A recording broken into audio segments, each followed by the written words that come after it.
marrëdhënieve publike të specializuar ose të medias, ma përshkruajnë që si mund të ndihmojë ty shefi i fushatës sënde që është një jurist? Çfarë do bëja ai për shembull në botën mediatike? Kush e njeh atë? Në fakt përveç se është një jurist, është një njeri i cili ka ndërmarrë një iniciativë të vetën në profesionin e vet si avokat, shumë i suksesshëm në qytet, një mik shumë i mirë dhe sigurisht që një këshillues i vyer. Po patjetër që në kuadrin e këshillave më të mira të Partisë Demokratike të programit të saj, edhe të frymës të zotit Gracivita. Sigurisht që është një ndihmë shumë e madhe. E kuptova, tani që e zgjidhëm që është zgjedhur në mënyrë të qëllimshme dhe do bëj një punë shumë të mirë, vim në një problematik tjetër që në qytetin tënd është jashtëzakonisht prezente. Do me thënë, natyrisht bëhet e rrezikshme Tirana, është padyshim në një kuptim, në ballafaqime të forta edhe in underground, Durrësi, Shkodra, Vlora e qytetet të mëdha, po ajo që po ndodh në Pogradec është një situatë tjetër. Në Pogradec po vidhen, po rrëmbehen fshatra për të ndërtuar ndërtesa të mëdha. Driloni e Krasta e Zagorçanit janë vënë në shënjestrën e njerëzve me shumë para, të cilët ti ke kundër aktualisht, sepse ata pa dashje dhe favorizuesit e tyre nuk janë njerëz me të cilët mund të bësh një fushat duke u nisur qoftë edhe me një lloj kurajo të denoncimit të fakteve. Si do t'ja bësh ti që mund të bëhet ugly, pra mund të bëhet e shëmtuar, mos themi e rrezikshme? Atëherë, nëse më lejoni një parantezë vogël, sapo jam kthyer në Pogradec, ka shumë pak minuta nga një takim entuziast madhështor në Korçë, në praninë e zotit Berisha, ku prezantoheshin kandidatët dhe më besoni që në gati 20 vite angazhimit tim në Partinë Demokratike, nuk e kam parë kurrë ndonjëherë atë frymë, atë entuziazëm dhe atë madhështi dhe me pritje të njerëzve për të përballur në 11 maj për të votuar ndryshimin. Për të ardhur tek pyetja juaj. Unë prej vitesh, po sidomos në mënyrë të posaçme në 3 vjet e fundit ku kam qenë kryetari i Partisë Demokratike në Pogradec, jam përpjekur dhe mendoj që jam munduar të besam shumë dhëra të arsyeshëm për të qenë përballë këtyre individëve që ju përmendët, të cilët unë mendoj që nuk kam mbetur asnjë pëllëm Tiranë tashmë dhe janë lëshuar qyteteve si Pogradeci, duke zaptuar, duke gllapëruar fshatra turistik, ku është stopuar në fakt implementimi i projektit të 100 fshatrave i famshëm Tikur, në mënyrë që më herët këta do të rinë të gllapërojnë fshatra të tërë dhe përveç tyre edhe oaze të mrekullueshme në qendër të qytetit Pogradecit për të ndërtuar aty kullat e larta të betoni ashtu siç kemi denoncuar herë pas here. Dhe unë jam i lumtur që këtë grupim saktësisht mafios nuk e kam në përkrahjen time në këtë garë. Jam i lumtur që vazhdoj të jem edhe në këtë fushat përballë tyre, duke i denoncuar ditës, dhe jam shumë i lumtur që kam ndjej se kam me vete zërat e arsyeshëm të pogadecarëve. Pogadecarët janë të shqetësuar për atë që po ndodh në qytetin e tyre, njerëzit e zakonshëm që parën si çfarë votojnë ata. Kanë një shqetësim që mund të zgjohen një mëngjes në një qytet i cili mund t'i ngjajë një qytet jo domosdoshmërisht aq simpatike dhe me atë histori të jashtëzakonshme që ka Pogradeci. Pra, ka një shqetësim në qytet apo ndodh për shembull siç ka ndodhur edhe me njerëz shumë të kulturuar në Tiranë që thonin që stadiumi ishte i shëmtuar, pavarësisht se ka një kull tani dhe vetëm dyqane, është interesante dhe neve nuk mund ta denoncojmë dot. Fatmirësisht në Pogradec mungon kjo lloj elokuencë, do të thoja unë hipokrite në fakt. Unë takoj çdo ditë njerëz të shqetësuar se Pogradeci mund të kthehet dhe rrezikojnë të kthehemi në një burg të madh betoni që na ndan nga ajo mrekullia e paraqes ujore që quhet liçen. Në fakt, pogadecarët janë fatmirësisht të goditshëm për ta deklaruar kundërshtinë e tyre me këtë projekt mafios në vende të ndryshme të Pogradecit. Në fakt, në këtë fushat elektorale kanë stopuar këto ndërtime, por jam i bindur dhe jemi të gjithë të bindur që mbas 11 maj, në rast fitoreje të kësaj qeverie në mandatin e 4, po unë jam i bindur që çdo ditë edhe më tepër Ndryshe nga sa mund të kemi qenë para pak muajsh. Tashmë e them sinqerisht, për te çdo deklarate politike, Partia Demokratike do të jetë në pushtet dhe ky kryeminist nuk e di ku do të jetë mbas 11 majit. Kam frikë se shqiptarët duhet të më falë që të ndërpres, duhet të qëndroj ka shumë rëndësi që të preken ato tema që ka një lloj rëndësie dhe me një lloj janë nevralgjike në raport me interesat e publikut. Ti megjithatë je i ri në parim dhe në Shqipëri po të kesh jam i bindur po të shohësh në një mënyrë relativisht analitike historinë e këtij vendi, të gjitha partitë kanë pasur një konstante të caktuar klientelizmi. Aq sa thuhet bile që ka disa njerëz, disa të ashtu quajtur oligark në Shqipëri, të cilët japin lek të dyja partive. Dhe të dyja partitë e kanë mirë me ca njerëz të pasur. Tani, në qoftë se një njeri vjen dhe thotë që e ti si është puna, më jepni mua votat, sepse nuk do ndërtohen kulla në Pogradec 4 vjet të ardhshëm po të vi Partia Demokratike. Tashi unë ty do të ta bëj pyetjen edhe një herë të frazuar me shumë kujdes. Je i bindur ti që në qoftë se Partia Demokratike vjen në pushtet, nuk do ndërtohen kullat në Pogradec?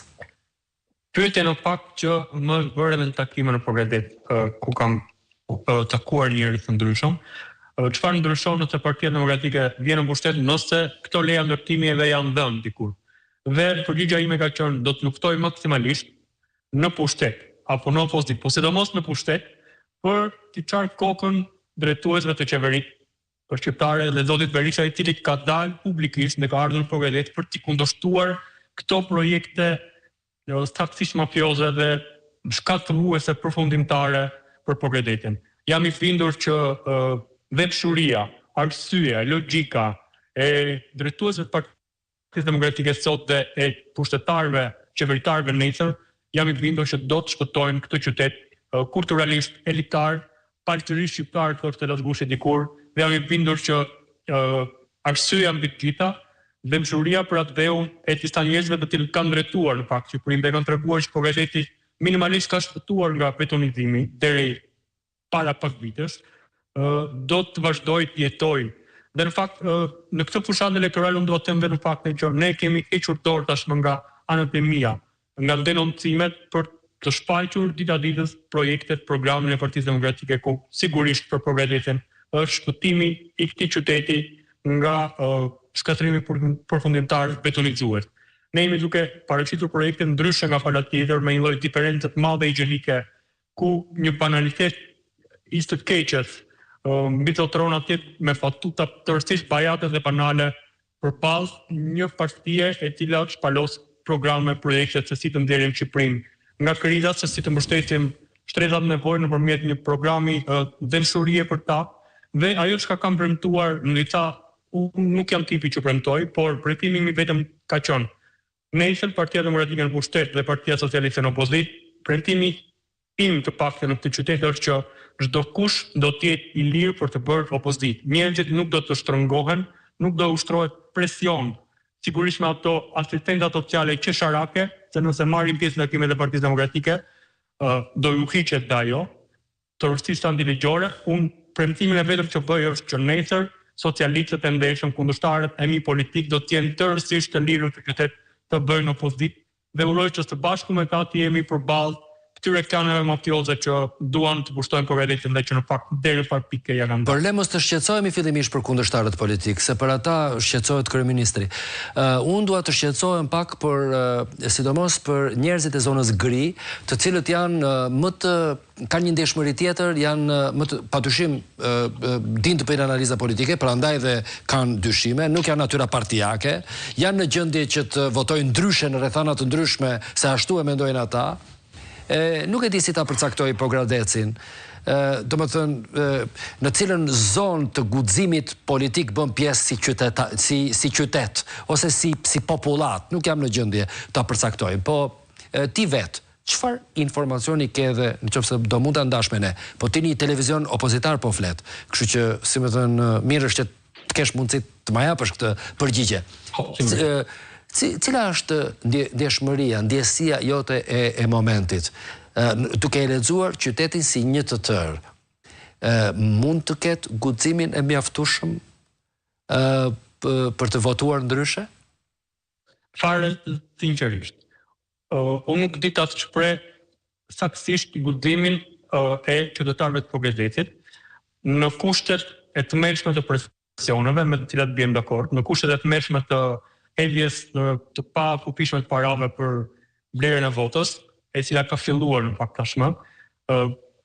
Por di të them që thjeshtësia e mendjeve të thjeshta të qytetarëve të Progresit, dashuria e tyre për Progresin, prevalon mbi çdo bindje politike të majtë apo të djathtë, qofshin këto, dhe sigurisht që besimi im është vetëm tek ndërgjegjja qytetare i Progresit me njerëz jo pak qytetar në gjenetën e tyre, në azenon e tyre, dhe më shumë se sa guximi apo të qenit partijak, majtas apo djathtas, unë besoj tek ndërgjegjja qytetare, çka në fakt në vendet caktuara të Shqipërisë e shoh më të sfumuar, dhe fal kësaj qytetarie, në krah të kësaj qytetarie ka marrë po themi këtë iniciativë për të garuar në këto zgjedhje në qytetin tim të lindjes. Kështu që duke besuar te këto mendje të elsa me dashuri për Progresin, bashkë me ta po shkojmë drejt zgjidhjes të zgjedhjeve të 11 majit, duke besuar fort tek njëri tjetri përballë të keqes e cila në fakt ka mbytur mendimin qytetarin duke i dorëzuar ata përballë mediokritetit në fakt.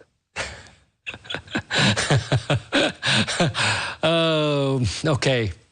Do të flasim prap, jam i bindur, do të flasim përpara datës 11.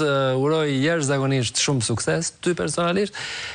Marrim reaksione të veçanta, interesante gjatë kësaj periudhe Genti, sepse vën re ke një pjesë e mirë e njerëzve që konkurrojnë sot, sidomos në listat e hapura, vën re elegancë, artikulim të mirë, duken fytyra të mira, janë dhe të çliruar nga ai shqetësimi i madh, po jam brenda, po jam jashtë, edhe e kanë marrë këtë si një garë interesante për të mirën e Shqipërisë. Falenderoj Gent që ishe me mua, dashur televizionist. Ishte Gentian Çela, ai është kryetari i Partisë Demokratike për Progresin, natyrisht është në full force si fushat atje, është qasje interesante e tij dhe e grupit të tij.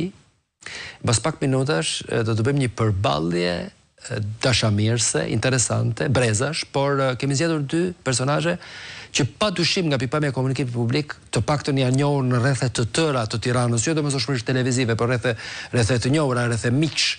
Do të vi Zana Baroni Harxhi dhe vajza e saj kandidate për në parlamentin e ardhshëm, zonja Edith Harxhi. Qëndroni me ne, bëjmë një ndërprerje të shkurtër publicitare. Votoni për datën 11.